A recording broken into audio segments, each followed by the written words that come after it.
Through its 50 Forward initiative, the Atlanta Regional Commission is looking 50 years out to develop a vision and plan to shape the region's long-term future.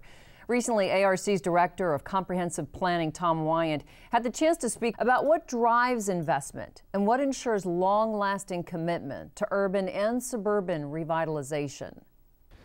Maureen, we appreciate you being in Atlanta to talk to us about the future of land use and housing and where we may be going over the next 50 years.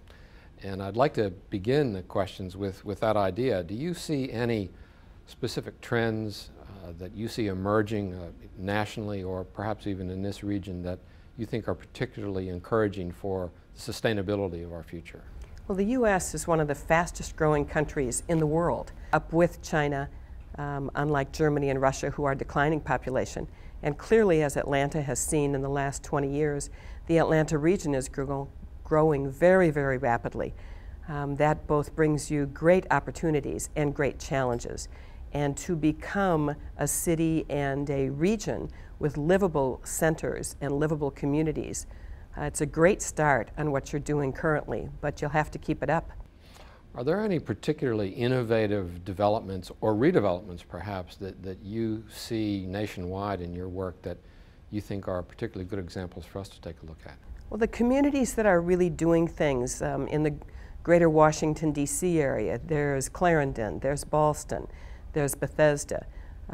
In Chicago, there are great areas where they are linking mixed income and mixed use with transit, with office centers, with employment, so that they're creating urban villages, in many cases out in the suburbs, so that people can access what they want to access without going to enormous distance and without inconveniencing themselves overly. And that's the model of the future. There's been recent talk about using the term retrofitting the suburbs. What does that concept mean to you, and is that something that metro regions need to be looking at?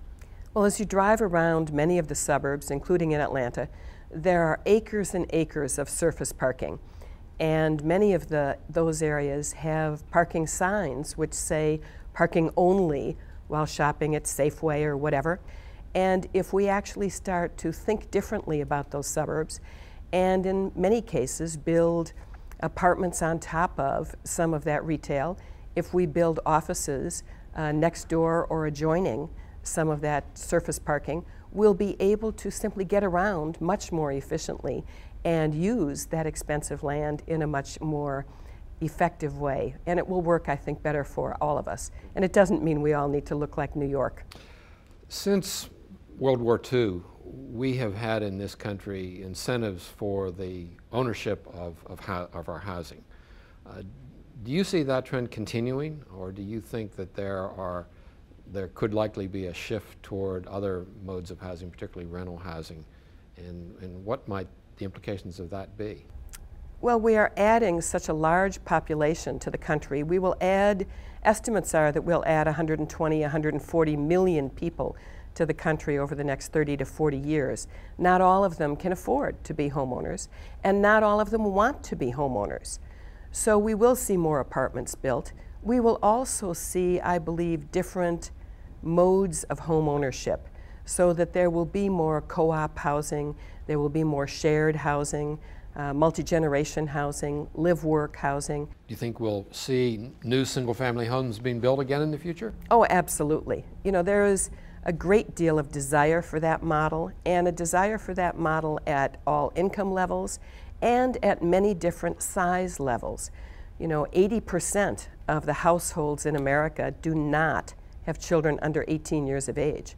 So many of those 1- and 2-person households don't want or need 3,000 square feet, 4,000 square feet. They'd be delighted to have either a small little home or a condo or a co-op or a nice apartment. They simply don't need that kind of square footage. Talk a little bit about how a community begins to deal with change. And here we've had much discussion locally about the need for leadership and where that leadership may come from and what that really means to lead on these issues. Where do we get leadership? Do we have to look to someone else to provide that for us? Leadership almost always is homegrown. So leadership comes from people who care passionately, who are willing to be committed, not just talk the good talk, and who are willing to work hard, and who are willing to enlist others in their cause and in their dream and in their vision. And they can communicate that vision and they can stick with it, because often things go down the first time they're tried. They go up, sometimes the second, sometimes the third. But that's where leadership comes from. If you were to give us sort of 3 key points that we need to focus on as a region in thinking 50 years out, what would they be? I would think, number 1, to quit worrying about borders. I know all of the issues of, well, that's a different township, that's a different city, that's a different county. It's not how you think about where you live, where you work, or where you recreate. So I'd forget about the borders in many respects and figure out ways to cooperate.